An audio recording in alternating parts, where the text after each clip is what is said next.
we in the last days? Has the battle for the last days actually yet begun? When does the tide turn and the righteous begin to significantly win? How long before the kingdom comes? Hi, this is Barry Phillips. So 10-minute Torah, day number 5 of the Torah portion, Bo, meaning go as go into or come into, depending on the context of the verse. We go to Shemot, Exodus chapter number 12, verse 1. Yahweh spoke to Moshe and to Aaron in the land of Mitzrayim, saying, the new moon is the beginning of new moons for you. It is the first new moon of the year for you. Speak to all the congregation of Israel and say, on the 10th day of this new moon, each one of them is to take for himself a lamb according to the house of his father, a lamb for a household. And if the household is too small for the lamb, let him and his neighbor next to his house take it according to the number of beings. According to each man's need, you make your lamb count, you make your count for the lamb. And it says that they are to examine this lamb from the 10th day to the 14th day, and then they are to slaughter it between the evenings. Verse 7, they are to take some of the blood, put it on the 2 doorposts on the lintel of the houses where they eat it. They eat the flesh on that night, roasted in fire with unleavened bread, and with bitter herbs they shall eat it. Do not eat it raw, nor boiled at all with water, but roasted in fire, its head, with its legs and its inward parts, and do not leave any of it until morning. What remains of it until morning you are to burn with fire. This is how you're to eat it. Your loins girded, your sandals on your feet, your staff in your hand, and you shall eat it in haste. It is the Pesach Ayahuas, Pesach meaning Passover. A lot of reading, but a very significant, necessary understanding of the level of warfare that we are in. Obviously, for us, we see Yeshua as the complete fulfillment of the Pesach lamb. We spread his blood, or his blood is applied to the doorways of our innermost being. We acknowledge the covenant of Yahweh that is established for us in this ceremony. We do this every spring. We recognize somewhere April, sometimes March, the significant day, and some people calculate the day just by looking at the rabbinical calendar or the Hebrew calendar. Others follow the pattern that I and a few others, we choose the first new moon after the vernal equinox as Aviv. Sometimes that puts us right on target, as it should be this approaching spring, sometimes about 30 days off, as it was last year. Nevertheless, it's important that we keep this feast. This feast signifies for us the redemption of the firstborn. Now, for Mitzrayim, they had already suffered the complete devastation of their agriculture, their substructure, all of their support systems. Their government is in shambles. Everyone is turned on Pharaoh. His popularity rating is in the tank. Moshe is esteemed as the highest man in the land. And everything that Pharaoh was counting on to be to his credit, to his credibility, has failed him. All of his gods have been shown to be nothing before the Elohim of Am Yisrael. Yah has something else that he's going to render upon the Mitzrites, and that is the lives of the firstborn. Now, why are the firstborn significant? In the spiritual realm understanding of things, it is the firstborn that carries authority in the realm of the spirit for intercession and priestly function. At least we see that typified. It's not always the physical firstborn, but one who walks in the role of the firstborn. For example, it's not Ishmael, but Yitzhak.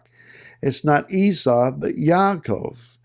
It's not his brothers, but it's David, the youngest of the clans. It's not Reuben, it's Joseph. And so there is this priestly function that is laid upon one who operates as the chief heir or the firstborn. Yah says, Ephraim, he is my firstborn, even though he is an adopted grandson and the second of those two grandsons. Yah chose Ephraim. For whatever purposes is beyond our understanding, he made the choice. Yah says, Ephraim is my firstborn. So it is the blood of the covenant lamb that protects the lives of the firstborn.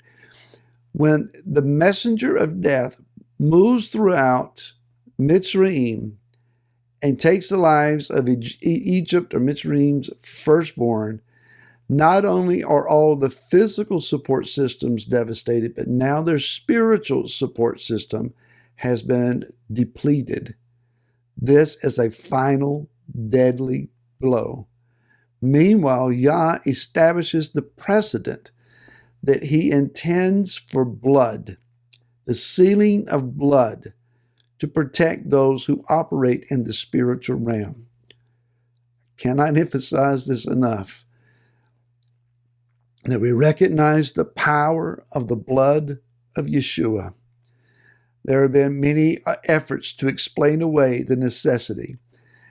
Anti-missionaries would argue with you until they're blue in the face about Yah does not want a human sacrifice, and on the arguments will go.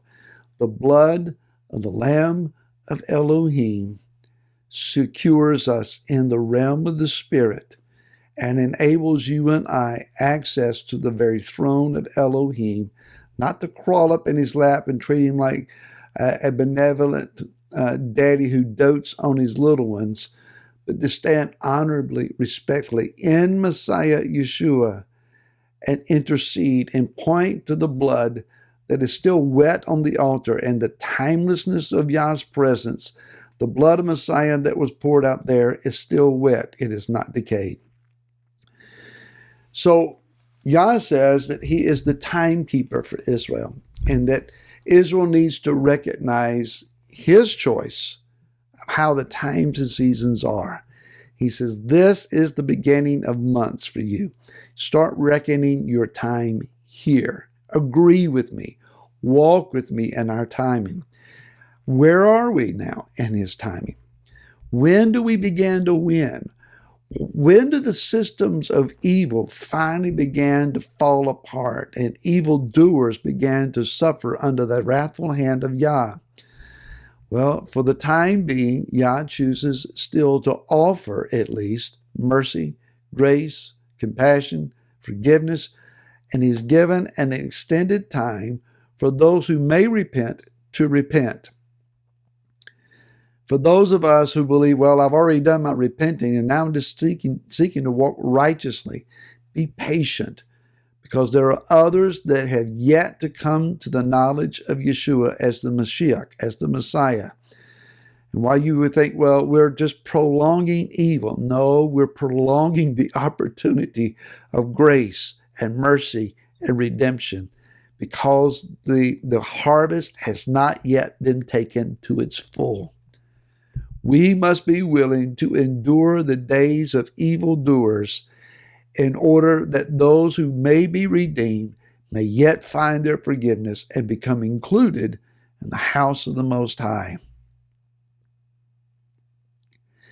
He says, eat this meal with your shoes on your feet. He says that we are to be shod with the preparation of the good news of deliverance. Have your loins girded. 1 Peter talks about girding up the loins of our mind, getting your mind prepared for action. He says, take up your staff. I have my staff, the symbol of authority, the symbol of Yah's authority. Rule your homes, rule your lives, rule your congregations, and righteous authority, and be willing to care for your sheep, and then do it in haste. Why? Because time is of the essence. Shabbat shalom to you, to all who gather with you, are with you, your homes, your congregations, For those who are out there by yourself, I stand with you. May the shalom and the peace of our Yah be upon you. We look forward to seeing you again next week. Until then, shalom.